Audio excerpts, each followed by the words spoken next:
आज गांधी जयंती के शुभ अवसर पर चलिए कुछ जान लेते हैं गांधी जी के विषय में, ऐसी जानकारी जो शायद आज तक आपको नहीं होगी। आज गांधी का जन्म दिवस है, यानी कि जयंती है, और आज ही के दिन एक और महापुरुष का जन्मदिन मनाया जाता है, जयंती मनाई जाती है, जिनका नाम है लाल बहादुर शास्त्री। तो वीडियो को अंत तक देखना, क्योंकि यह जानकारी आपको बिल्कुल ही नहीं होगी जो मैं लेके आया हूँ।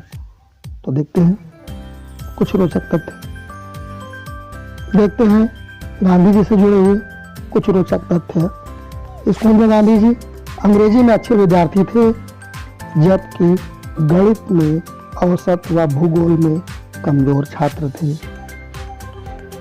भारत में कुल 53 बड़ी सड़कें महात्मा गांधी के नाम पर हैं। सिर्फ देश ही नहीं बल्कि विदेश में भी कुल 48 सड़कों के नाम महात्मा गांधी के नाम पर है।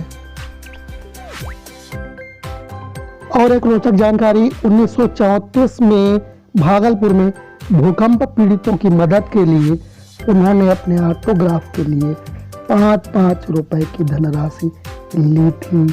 उस धनराशि से उन भूकंप पीड़ितों की मदद की गई थी।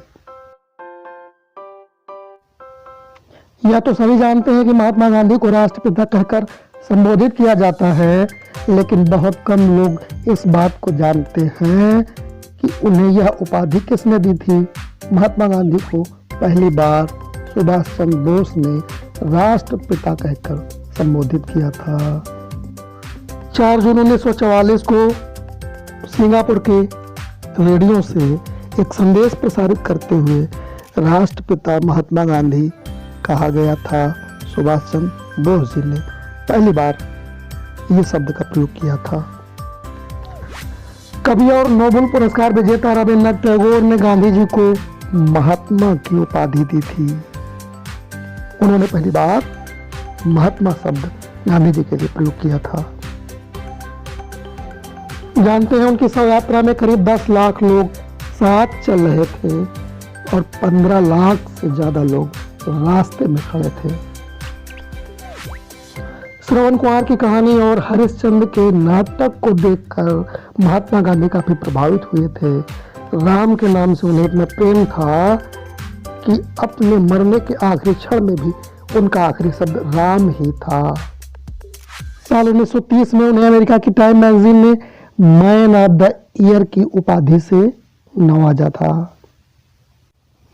महान आविष्कारक अल्बर्ट आइंस्टीन बापू से खासे प्रभावित थे। आइंस्टीन ने कहा था कि लोगों को यकीन नहीं होगा कि कभी ऐसा भी इंसान इस धरती पर आया था।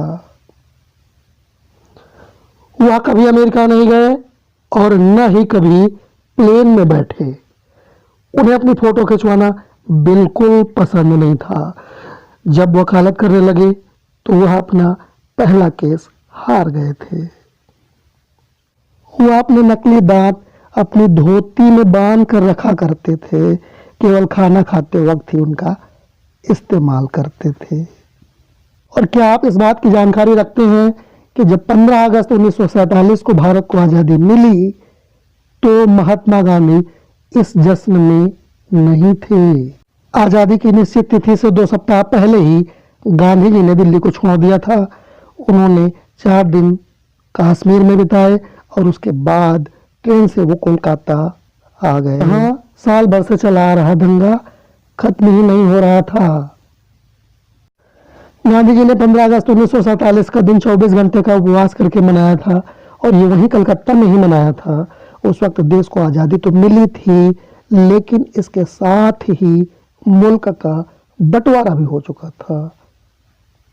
पिछले कुछ महीनों से देश में लगातार हिंदू और मुसलमानों के बीच दंगे हो रहे थे। इस अशांत माहौल से गांधी जी काफी दुखी थे। यही कारण रहा कि वो उस आजादी के जश्न में नहीं शामिल हुए। वीडियो देखने के लिए बहुत बहुत धन्यवाद। अच्छा लगा हो तो लाइक करिए, शेयर करिए और इस जानकारी को बहुत से लोगों तक पहुंचाइए। धन्यवाद।